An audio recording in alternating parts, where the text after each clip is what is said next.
Hello, and welcome back to Bold and Abroad.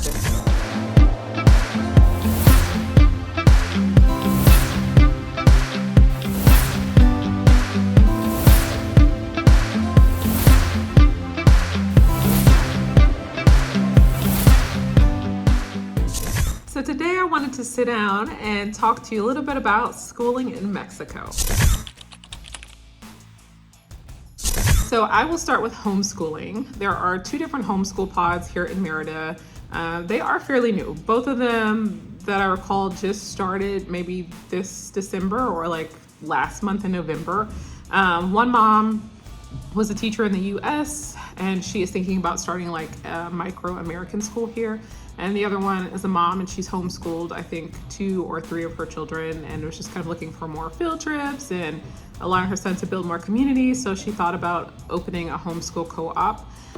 They are still kind of building that, figuring out what it's going to look like. From my understanding, they are going to hire nannies to be a part of that, so you can like drop your child off, drop in. And they're looking for parents who have skills that maybe they can teach and like everyone be involved in this process. So if you're a homeschooling parent, that's something you're interested in, they've got that here for you in Merida. Second schooling is public schooling. Now, most of the information that I have received about this, I've gotten from my nanny, who is a elementary teacher here in Merida, and as well as a couple of other moms who've chosen to send their children to public schools. Public schools here sound very similar to public schools in the US. They are free. You do have to have a CURP in order to enroll them, which is on your like temporary residential visa card. It's like your number that identifies you, sort of like a social security number in the States. That is similar here. So in order to enroll them, you do need that. You know, a couple things that did stick out to me. One of the moms told me that like nothing in public schools are free. So something to just keep in mind. So she had to bring her own copy paper. You have to pay, some schools you have to pay, maybe 200 pesos a month for AC usage. But as far as education goes, from what I've heard, I mean, it's pretty standard. It's all in Spanish.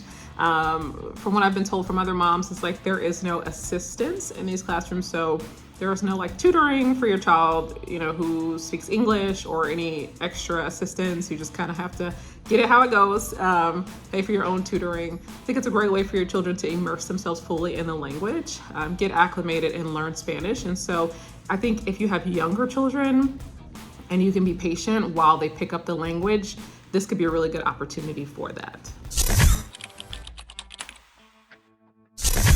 Next level that I want to talk about are private schools here in Merida. My children currently attend a private bilingual school. It is 80% Spanish, 20% English. I thought it was supposed to be 50-50, but now that my children are attending, it seems, I think in primary, no, not in primary, and like pre-K or kinder here, it seems more 50-50 every week. It's like this week we focus on Spanish, next week we focus on English. I would say primary seems a little bit more 80-20 to me. Most of the books are in English, but they're still teaching in Spanish. So that has been quite an adjustment. Some of the top, private schools that I can think of here, maybe for you to look into, Cumbres is one of them. If your child already speaks Spanish, this is like top school from what I've been told for locals as well as expats if you can get in.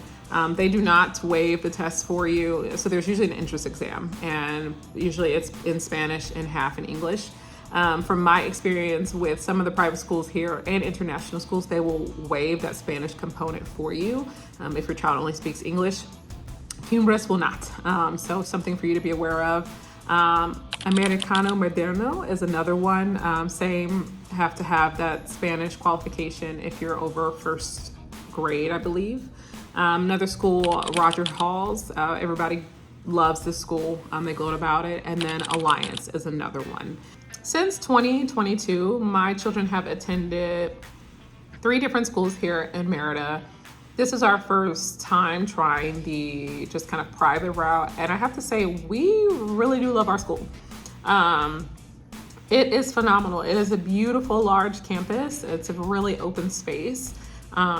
It's more of a community, I would say, than opposed to schools. So they have a lot of family events for you to be a part of. I know in the States, this was something that I just like really wanted to do as a single mom that I found really difficult was just kind of finding that balance between like mom and like employee, just like that work-life balance, right? And so what I envisioned that to look like would have been, I drop my kids off to school in the morning, I work, I pick them up, we do their activities, and then we spend the evening together.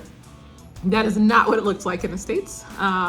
Because I had to work a little bit more, US has that hustle bustle culture. I was working, 6 to 7 hours a day sometimes. What that would typically look like is, my children have to go to after school. I would pick them up at about 4 or 5, sometimes closer to that 6 o'clock mark. There was no after school activities because by then we were all exhausted. We come home, try to cook, clean, and then go to bed and then rinse and repeat. And then that was our balance. And then the weekends we were usually too exhausted to do anything. And so we would just like stay at home and watch TV. Here, that has not been the case. Biggest difference I would say between like Mexico schools and US schools are US schools I feel like focus on adjusting to like work-life culture. So, kids get up early, they're at school, they offer the after school.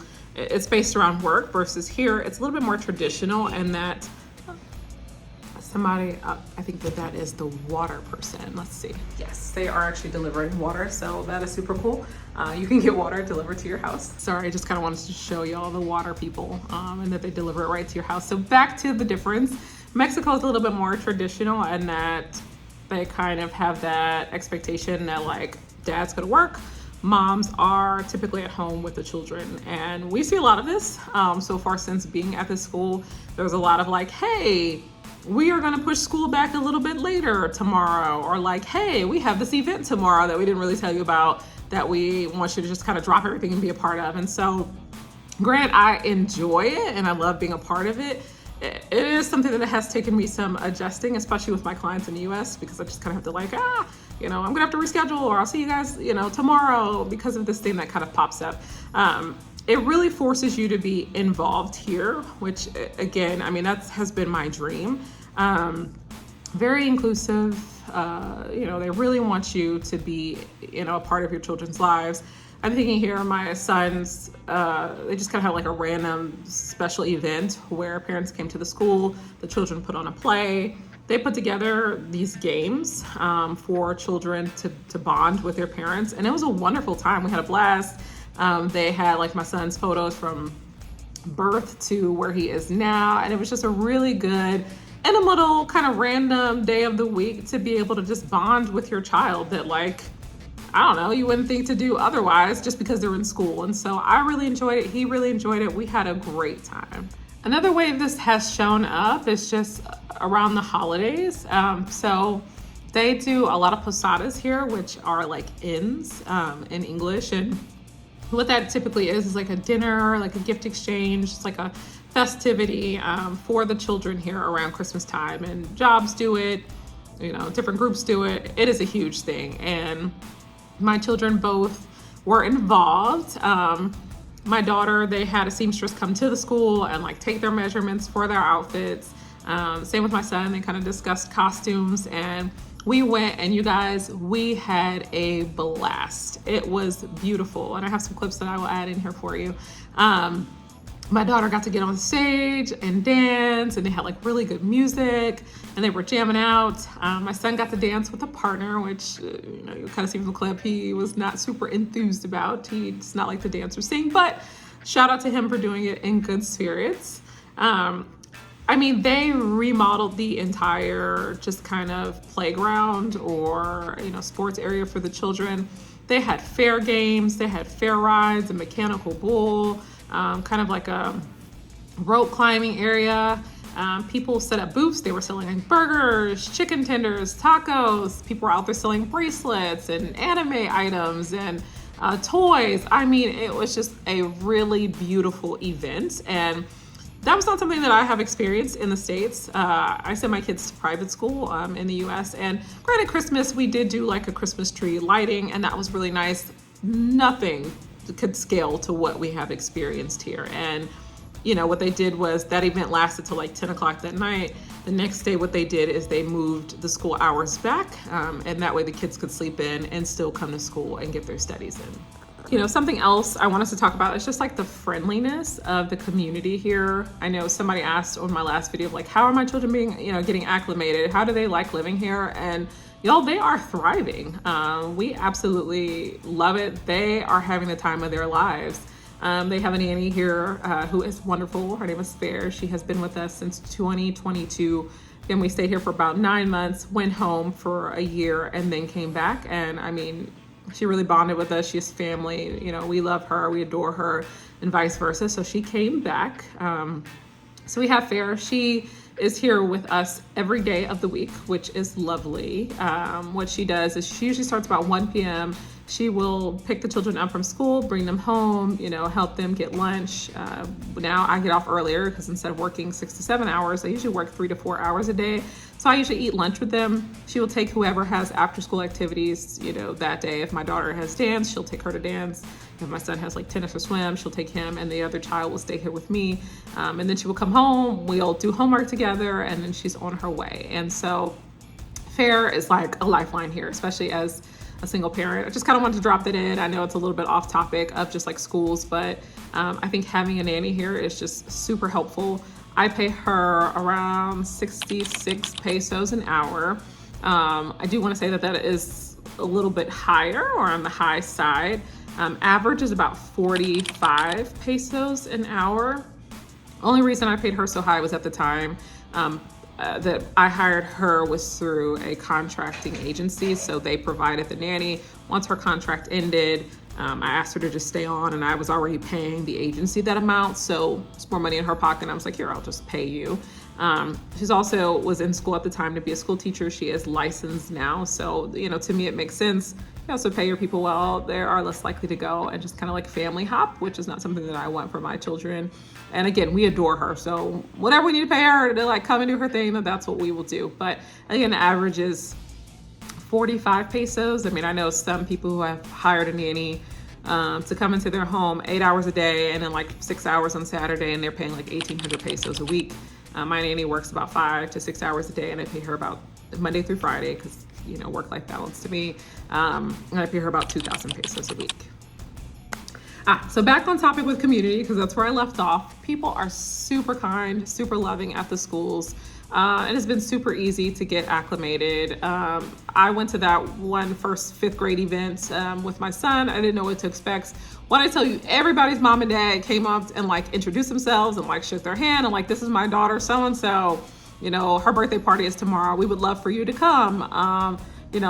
Oh, this is my daughter so-and-so. Her mom is American. She speaks really good English. She tells me that she helps your son. We would love to do play dates. Hey, this is my son so-and-so. I mean, it was just a full, wonderful welcome. I mean, I can't explain that enough. One of the moms that I met that day, she's actually like the mom of the WhatsApp group. We ran into her at the airport. We took the same flight. She was headed into Dallas. Her partner lives in Louisiana, actually, which is where I'm from. He works at a plant, so he actually flies in to Merida 1 week and then he goes back and works. And they've been doing that for 2 or 3 years. So she was going home to visit him at the time that we were going home for Thanksgiving, ran into each other at the airport, talked, chatted, had a great time. It was a wonderful experience. I mean, the community is so welcoming here at the school.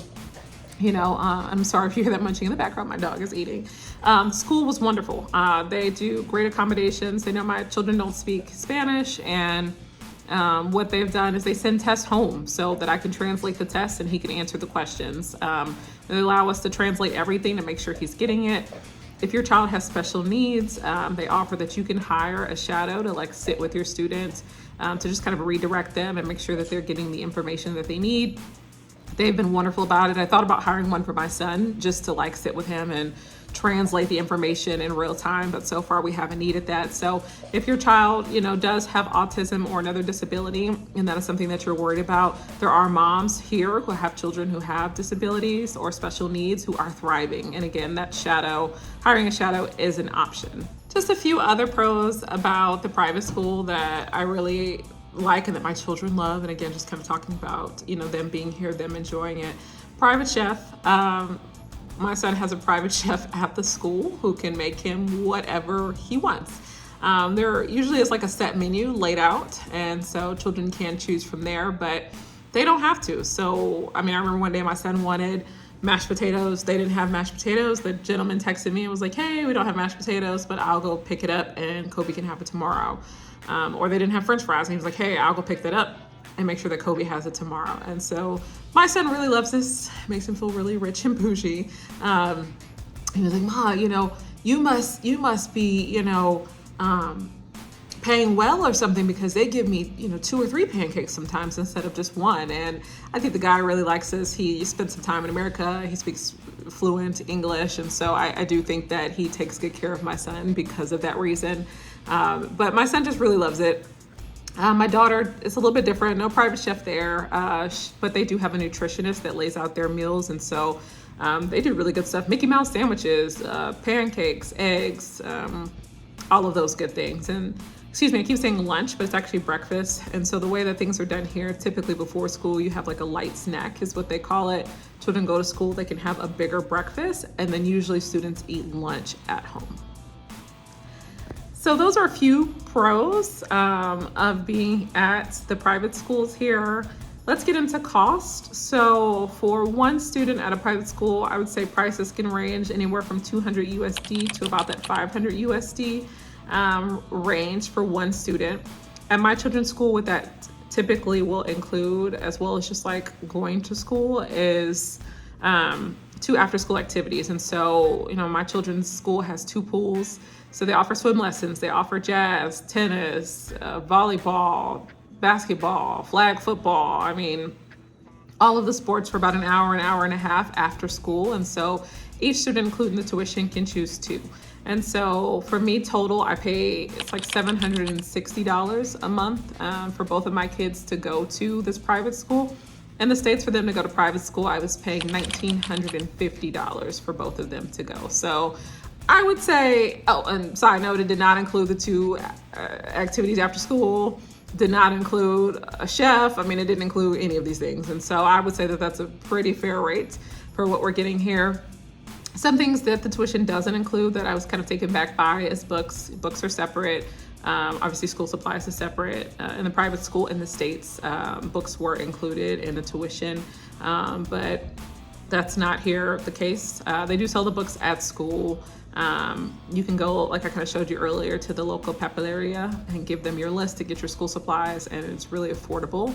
Uniforms are sold at the school, even for their after school activities. You can get basically everything that you need at the school, and so it's very convenient. Again, just another pro of living here.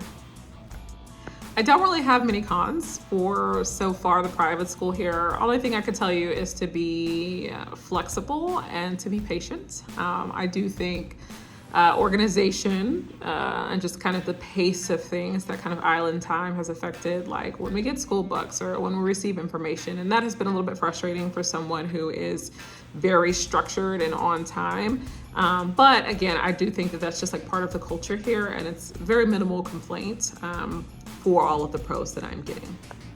But lots of families attend these international schools and they love it. And so, come here and try it out. Something to be mindful of. I think that people use private schools and international schools interchangeably, and they're not the same thing. International schools have an international curriculum, and they are usually accredited by some sort of other international board. None of the schools here in Merida are accredited with the WASC, which is like a Western Associated something. Basically, again, Western accreditation with the US. There's one, I think, that's accredited with England. I'm not sure about the other one, but this is important just because I think if you have a high schooler or, if you ever plan on transferring back to the US, these accreditations may not transfer. Same with the private school, may not transfer, right? If you have that WASC, then yes, the students would just transfer back to the US schooling system. They apply for college, smooth sailing, just like you would if you had a high school diploma out of the US. Typically, if you're coming from overseas and you do not have that accreditation, they may have to test you. They may, want to see where your knowledge is or place you just based upon in the classroom, where your age is, right? So just something to keep in mind. If your plans are never to return, then this does not matter. If your plans are, or if you have a high schooler, just something for you to be mindful of or pay attention. To enroll your student here at the international school or private school level, you will need their birth certificate, most recent report card. If you're homeschooling, I think they may request like an extra year or two. And then they usually do request that CURP that I described and mentioned earlier, but they're kind of flexible. They usually waive them if you don't have them, and that's that. You will pay an annual enrollment fee, which is probably the biggest fee that you will pay. At my children's school, that annual enrollment fee was combined like $1,200–1,300 for the year, and I will have to pay that every year for them. All in all, I have been very happy so far with our school choice here this year. They use Pearson curriculum as well as another local curriculum for Spanish. Most of my son's school books are in English. Like I said, my daughter has the 50-50 component. We love it. If we choose to stay in Merida long term, or we choose to make this our home, then my children will probably be at this private school for the foreseeable future. So the last group that I'm going to talk about today are international schools. There are 3 international schools here in Merida, Smartium, Keystone, and Madison International School. Those international schools can range anywhere from, at least from what I've seen, 400 USD a student on up to, I think the top one I saw was like 700 USD. My children have attended 2 international schools here in Merida. Both, I mean, all have beautiful campuses, all kind of have that same community vibe. They're all very active, very involved.